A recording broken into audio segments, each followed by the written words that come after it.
नमस्कार दोस्तों, ऐसी मेरी परमपिता परमात्मा से प्रार्थना है कि आप सब सुखी हो, स्वस्थ हो, मस्त हो और मजे में हो। आज मैं आपकी सेवा में एक नया वीडियो लेकर हाजिर हुआ हूँ। वीडियो शुरू करने से पहले आपसे विनम्र विनती है कि अगर आपको मेरा ये वीडियो अच्छा लगे तो मेरा चैनल सब्सक्राइब कर देना और मेरा वीडियो लाइक व शेयर कर देना। राहु जिस भाव में विराजमान होता है वो किस कारण से होता है? जो हमने पिछले जन्म में शरारतें की होती हैं, शरारती मन के कारण किसी से छल कपट किया होता है, उसके कारण राहु विराजमान होता है।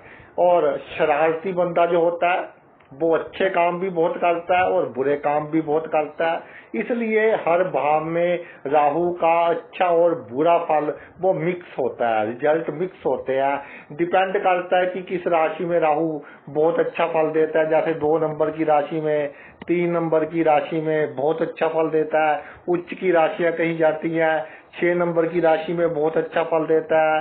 10 नंबर की राशि में बहुत अच्छा फल देता है। 11 नंबर की राशि में बहुत अच्छा फल देता है। 7 नंबर की राशि में बहुत अच्छा फल देता है। इन 6 राशियों में 2, 3, दूसरी राशि, तीसरी राशि, छठी राशि, 7, 10, 11 इसके नेगेटिव फल कम हो जाते हैं, पॉजिटिव फल अधिक हो जाते हैं। क्योंकि मित्र राशि है राहु की, तो पहले जन्म में अगर बुरे कर्म भी किए होंगे तो साथ के साथ आपने अच्छे कर्म भी किए होंगे। अब हम चर्चा करेंगे कि किस भाव में राहु है। ये बातें तो होकर ही रहेंगी आपके जीवन में। और अगर ज्यादा आपका अच्छी राशि में है, मित्र राशि में है, जिसका जिक्र पहले किया, तो इनमें से जो घटनाएं घटेगी उनके कारण आपको टेंशन कम होगी। अब पहले भाव में राहु है तो बिना मतलब का सोच विचार आपके दिमाग में रहेगा ही रहेगा। और आपको जो भी बीमारी लगेगी वो बीमारी क्यों लगेगी? आपके सोचने के कारण, आपकी साइकोलॉजी के कारण ही आपको बीमारी लगेगी। दूसरा कोई उसमें रीजन नहीं होगा। आपका जो सर है, सर में हमेशा एक विचारों की ट्रैफिक चलती रहेगी। और जो सर है, अब तो बाल आ गए हैं बड़े होकर, तो कभी आप देखना बालों के बीच में बहुत से तिल होंगे। और कई बार ऐसा भी हो सकता है कि कोई चोट का निशान वगैरह बचपन में लगी हो, राहु अगर आपका पहले भाव में हो। और पहले भाव में राहु आपका सबसे नेगेटिव पॉइंट ये है, लोगों के सामने अच्छा बनने की कोशिश करेंगे, सारे मुझे अच्छा कहे, लोग आपका नजायज लाभ उठाएंगे। फिर आपको अकल आएगी 42 वर्ष की आयु के बाद लोगों का असली चेहरा दिखेगा। धीरे धीरे अकल आनी शुरू होगी और उसके बाद फिर आप जीवन में तरक्की करेंगे, आपकी पर्सनालिटी भी बढ़ेगी और मैग्नेटिक पर्सनालिटी आपकी। लोग आपके पास आकर सुखी महसूस करते हैं। आप चाहे कितनी दुखी अंदर से, लेकिन लोग आपके पास आकर सुखी महसूस करेंगे। और मैं आपको बता दूं, सर दर्द का ध्यान रखें, आंखों के भारीपन का ध्यान रखें, आंखों की सोजिश का ध्यान रखें। अगर सोचना छोड़ दें, आपके सोचने से कुछ नहीं होगा। इस तरह की थिंकिंग बनाए कि वो कहते हैं कि एक कान से सुने दूसरे से निकाल दें। सर पर नहीं असर करना, तभी तो तिल अधिक पाए जाते हैं जिनके राहु लगन में होते हैं सर पर, कि ज्यादा असर ही सर पर होगा। छोटी सी बात को मन पर लगा लिया, उसने ये कह दिया, वो आया था मुझे मिलकर नहीं गया, इसीलिए इतने ही आपके पास टैलेंट है, आप अकेले सब कुछ कर सकते हैं। क्यों दूसरों का सहारा चाहते हैं? इसके बिना मैं कुछ नहीं कर पाऊंगा, किसी का सहारे की आपको आवश्यकता नहीं है। Be independent and go ahead with courage and determination. और दूसरे भाव में राहु एक बात तो पक्की है कि जो आपकी एजुकेशन है उसमें विघ्न बाधाएं आएंगी। या तो बंदा कई बार ऐसा होता है कि पढ़ाई बीच में छोड़कर दोबारा शुरू कर देता है, या ऐसा होता है कि कोई कोर्स करता है उसका लाभ नहीं होता, फिर दूसरा कोर्स करता है। इस तरह की घटनाएं घटेगी। और दूसरे भाव में राहु ये दांतों पर इम्पैक्ट करेगा ही करेगा। यानी कि आता पहले पिछले जन्म में लोगों से छीन कर खाया आपने, अब जब आपके पास खाने का सामान है तो आप खा नहीं सकते। तो दांतों पर इम्पैक्ट करेगा। RCT जिसे रूट कैनाल ट्रीटमेंट कहते हैं, वो डॉक्टर को कहिएगा अगर कराने की आवश्यकता हो कि भाई जो नीडल वगैरह तो यूज कर रहा है इसको अच्छी तरह से स्टरलाइज कर ले, इन्फेक्शन करवाएगा आपके दांतों में। और ये क्या है, रिश्तेदारों से पंगा, बिना मतलब का पंगा। जिस रिश्तेदार को अच्छा बोलेंगे वही कहेगा कि ये तो बंदा ही बहुत बुरा है। कम बोला करें, जितना अधिक बोलेंगे उतनी लोग आप में क्या है कि जो कोई बात निकल गई थोड़ी बहुत गलत, जो बंदा अधिक बोलेगा थोड़ी बहुत ऐसी बात निकलेगी जो नहीं बोलनी चाहिए थी, वो पकड़ी जाएगी। फिर आप देखेंगे कि ये क्या हो गया। और ये क्या बात है कि खाने पीने का काम ऐसा कि जातक पहले तो सोचता नहीं कि क्या खाना क्या नहीं खाना। अगर खाना तो एक्सरसाइज कीजिए पहले शुरू से ही, जिम जाए कि आपको डायबिटीज ना हो, आपको बीपी ना हो, आपको यूरिक एसिड ना हो, नहीं तो खाने पीने का ध्यान रखें। या तो दोनों काम कीजिए, पसीना भी निकाले, खाए पिए भी जो भी। और एक क्या कि फूड पॉइजनिंग होगी, आपको पेट जल्दी खराब होगा। और ये एक क्या है, एलर्जिक दे देता है। जब मौसम चेंज होता है कई बार एलर्जिक दे देता है बिना मतलब की, तो उससे आपको प्रॉब्लम होगी। धन की कमी के कारण कोई काम नहीं रुकेगा। लेकिन ये नहीं कि मैं अपनी कभी बैंक की कॉपी नहीं देखने की जी, कल 1 लाख था 1,10,000 हो गया, परसों को 1,50,000 हो जाएगा। फिर अगर ये देखने लग गए तो फिर नीचे ही जाएगा बैलेंस। पैसे की कमी के कारण कोई काम नहीं रुकेगा और पैसा आपने देखना नहीं। राहु आपके तीसरे भाव में है। भाई बहनों को जिनके साथ पिछले जन्म में पंगा किया वो भाई बहन बनकर आ गए अब आपके। अब भुगतो।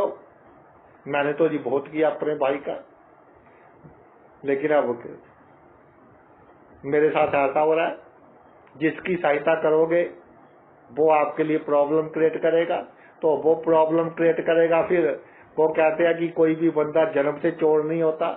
जब जिसका अच्छा किया वही बुरा करने लग गया तो आप बुरे बन जाएंगे।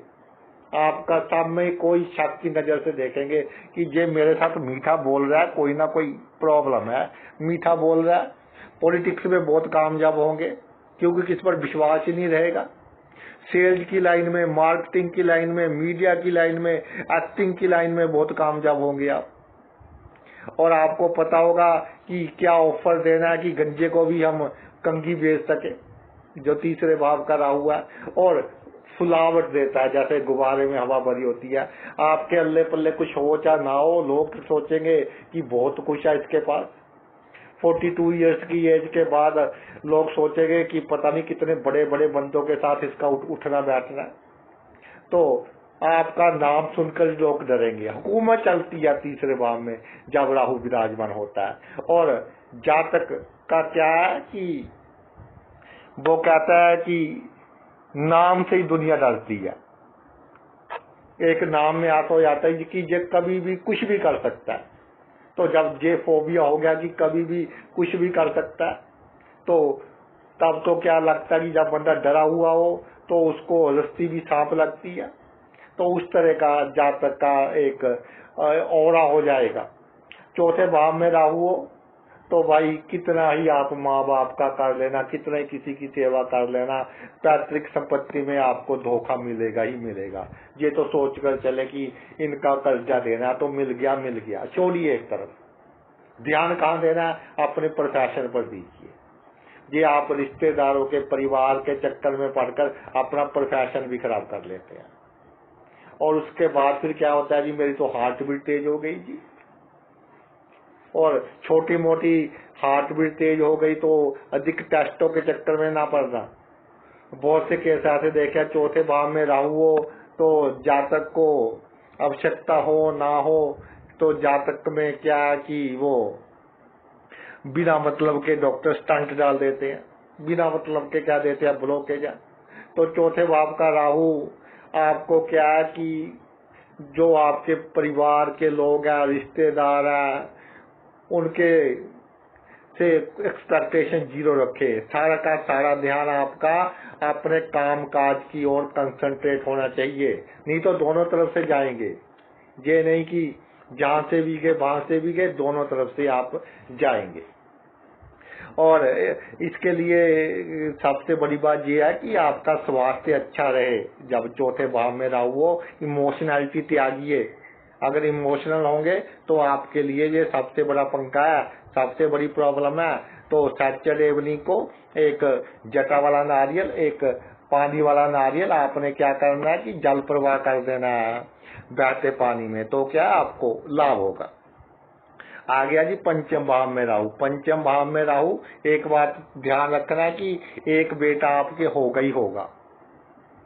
ये अलग बात है कि कई बार अबॉर्शन वगैरह हो जाए, वो भी 1% केस में होता है, नहीं तो 5वें भाव में राहु एक बेटा आपको देते ही देता है। और उसके साथ आपके जो अगले पिछले जन्म के कर्म है वो क्या है, बहुत ही ज्यादा प्रारब्ध ऐसा है कि बेटे के जन्म के बाद अगर राहु शुभ है जहाँ, तो बेटे के जन्म के बाद आप बहुत तरक्की करेंगे। जायज नाजायज तरीके से आपके पास धन आता ही आता रहेगा। तो एजुकेशन में क्या है कि कई बार जातक इतना नहीं पढ़ सकता, लेकिन उसके पास व्यवहारिक एजुकेशन धीरे धीरे बहुत आ जाती है, मेहनत करने की शक्ति आ जाती है। थोड़ा सा 19-21 भी करना पड़ता है, लीगल काम भी करना पड़ता है, तो इसके कारण थोड़ा मन में डर भी रहता है। डर रहना तो ठीक है, तो मैं आपको ये कहूंगा कि आप थोड़ा सा नशे वगैरह का उपयोग ना करें, इसकी लत भी कई बार देखी गई है, तो नहीं तो फिर आपको क्या है कि ये छोड़ने मुश्किल हो जाएंगे। छठे भाव में राहु, एक दुश्मन का नाश। दुश्मन का नाश आप नहीं करेंगे, परिस्थिति ऐसी बन जाएंगी कि दुश्मन का क्या नाश हो जाएगा। फिर दूसरे का नाश, फिर तीसरे का नाश, एक गया, 2 आ गए, 2 के 4 आ गए, दुश्मन मल्टीप्लाई होते जाएंगे। तो इसलिए कोशिश करें कि कूटनीति से दुश्मनों का सामना करें, हाथ जोड़ दे कि भाई तू बड़ा मैं छोटा, लेकिन ये करना बहुत मुश्किल होगा जब छठे भाव में राहु है। बुद्ध का घर है, ये काल पुरुष की कुंडली के हिसाब से बच्चा कराया, जिद इतनी कि जो दिमाग में आ गया मैंने करना ही करना है, कैसे करूं, करना ही करना है। और ये करने ही करने के कारण जब दिमाग में भूचाल आता है, तो जो दिमाग की शेप है हमारे, वही शेप किसकी है, हमारे इंटेस्टाइन की, जो आंतड़ियां हमारे पेट की सेम शेप है। तो जब दिमाग डिस्टर्ब होता है, साथ के साथ आंतड़ियां भी डिस्टर्ब होती हैं, वही हार्मोन्स के कारण जो पैदा होते हैं, टेंशन के कारण। तो जब विचारों की ट्रैफिक दिखोगी तो पेट खराब जो करेगा ही करेगा आपका। पेट की बीमारियों के कारण सेहत नहीं बनने देगा, ठीक है, बड़े रोगों से बचाव करेगा, इम्यून सिस्टम अच्छा करेगा, लेकिन पेट की बीमारियों के कारण आपकी सेहत नहीं बनने देगा। तो छठे भाव में राहु हो, अगर आप एक फंडा सीख गए कि लोन लेना नहीं, ऋण लेना नहीं, दुश्मन किसी को मानना नहीं, दुश्मन के सामने हाथ जोड़ देने हैं, तो आप राजनीति में इतनी तरक्की करेंगे कि रातों रात MLA MP बन सकते हैं, इतने आप में गुण है। सिर्फ बचपना छोड़िए, जिद छोड़िए, तो फिर देखिए कि कैसे आप जीवन में कामयाब होते हैं। ये सप्तम भाव में राहु जब विराजमान हो जाए तो एक बात है, लोग धोखा देंगे ही देंगे। पिछले जन्म में आपने दिया था तो भाई वो मिलेगा, तो अब धोखा मिल गया किसी से तो दुखी होने का कोई लाभ नहीं, दे गया तो दे गया, जाने दो, लीव इट। अगर आप सोचते रहेंगे जी धोखा दे गया मुझे, मेरा अपना होकर मेरा इतना करीबी था, मैंने इसका ये किया, तो फिर गए काम से।